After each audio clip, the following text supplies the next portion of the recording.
The following is a non-profit fan-created review. All music, footage, and images are properties of their respective owners and are subject to fair use under the Digital Millennium Copyright Act.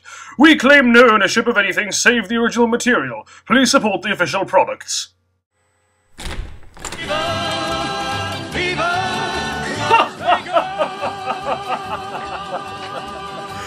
Woo! But that was a fun flight! Greetings and salutations, dear viewers!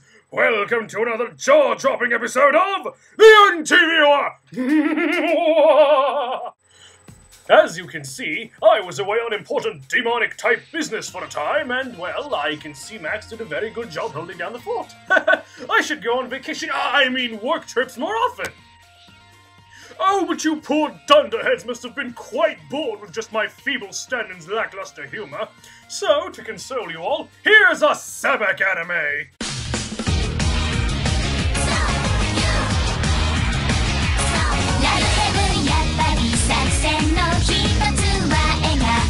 Ah, Sebek, my old nemesis. What kind of an industry would we have if you weren't around to drag it down?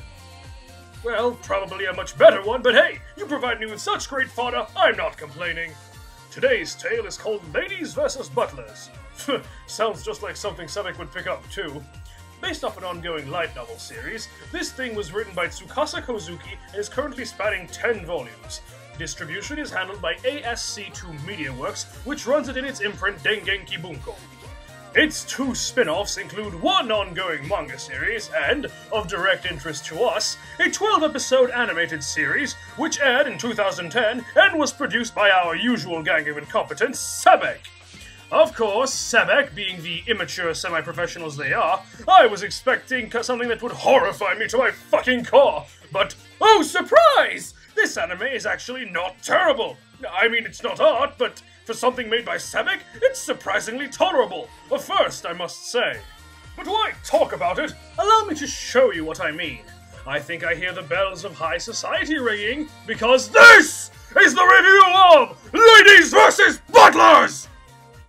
The main character of Ladies vs. Butlers is one Hino Akiharu, a boy with a rough-looking appearance who attends Hakurei-ryo Academy to learn the art of high-class butlering. Akiharu's fondest dream is, in his own words,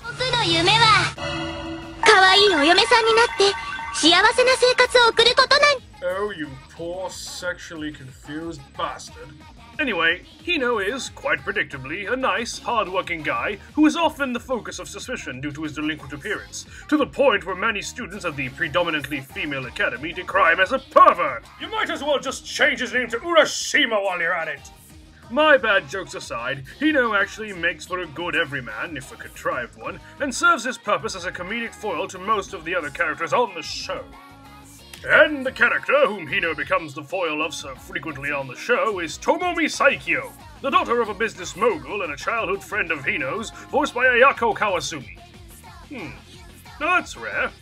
Before watching this, I had no idea who this seiyuu was, but upon seeing her online resume, I see she's done a great many shows, including several well-known properties. She was Milfina in Outlaw Star, Ono from Genshiken, Saber from Fate Stay Night, and the list goes on. And yet she's in Ladies vs. Butlers. Well, I guess some people will do anything for a paycheck. Though seemingly well-mannered and graceful, you'll find out quite rapidly that Tomomi is anything but.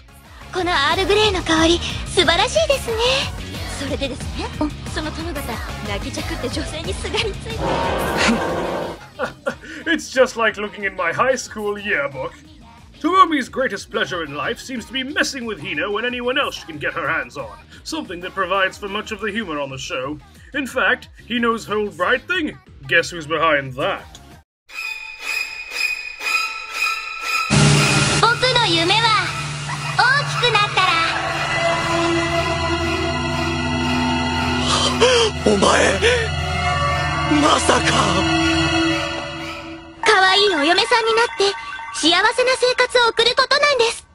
Bottom line, Tomomi is actually an enjoyable character, if only because of how evil she is.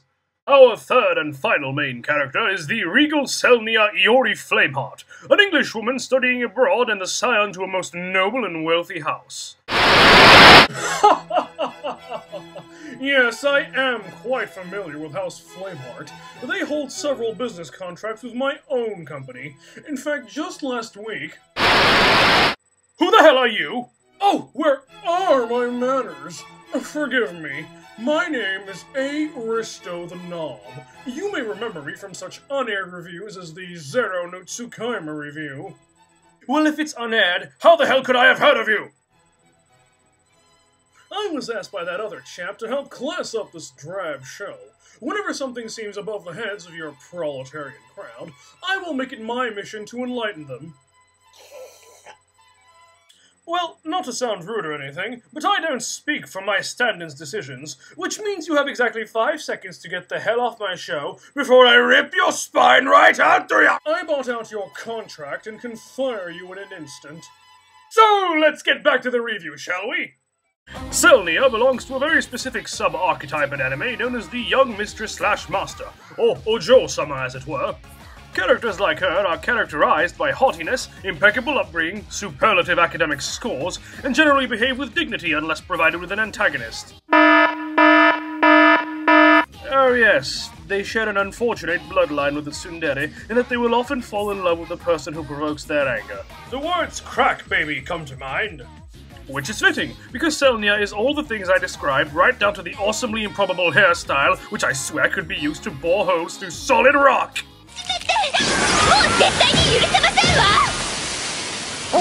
It's always nice when the anime helps me with my jokes. Regardless, Selnia is a textbook young mistress and, although her tsundere heritage is quite aggravating, she does have her moments, usually when interacting with Hino. The supporting cast is a veritable who's who of who should be in a romantic comedy series. This, of course, is a double-edged sword because of the question raised, do I want original or classic characterization?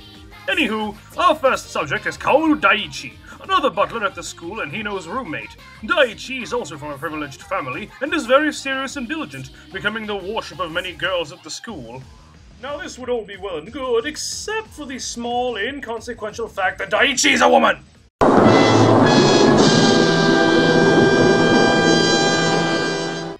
This is because her father wanted her to graduate as a boy as part of a strict upbringing, and Daiichi goes to great lengths to hide her secret from Hino, though honestly she doesn't even need to wear the bandage. I mean, it's not like there's anything to hide in the first place. Well, excuse us for being flat! But the kicker about Daiichi's character is that she is voiced by the tsundere queen herself, Rie Kugimiya. I confess that this character is a favorite of mine because this is probably one of Kugimiya's most unorthodox roles yet. Not only did she achieve a very Romy Park-esque feat of voicing a male character, but the fact that Daiichi is secretly a girl makes it doubly fun because Kugimiya defies expectations by never changing her voice for the character to signify gender. Daiichi is a testament to the talents of one of my favorite seiyuu, and she's an enjoyable character to boot. What more could I want? Next we have Mimina Osawa, who, despite her infantile physique, is actually 19 years old. No, put that thing away! There's a reason why she's like that! You see, Mimina was very sick for most of her life, and her underdeveloped frame is a testament to it. Man, I love how anime works. Next thing you know, they'll find a way to make fruit give you superpowers! Ha! Mimina is initially quite shy because most people see her only for the award-winning art she provides. That is, of course, until Hino defends her worth as a person, thus winning her admiration.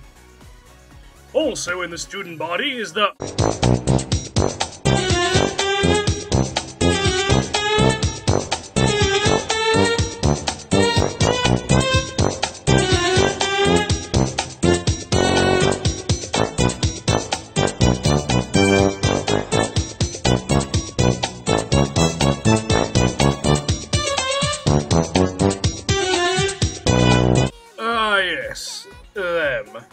Friends, meet the Shikikagami sisters, Sanae the maid and Saori the eldest, students whose family has fallen from grace and can only afford to pay for one sister's full tuition.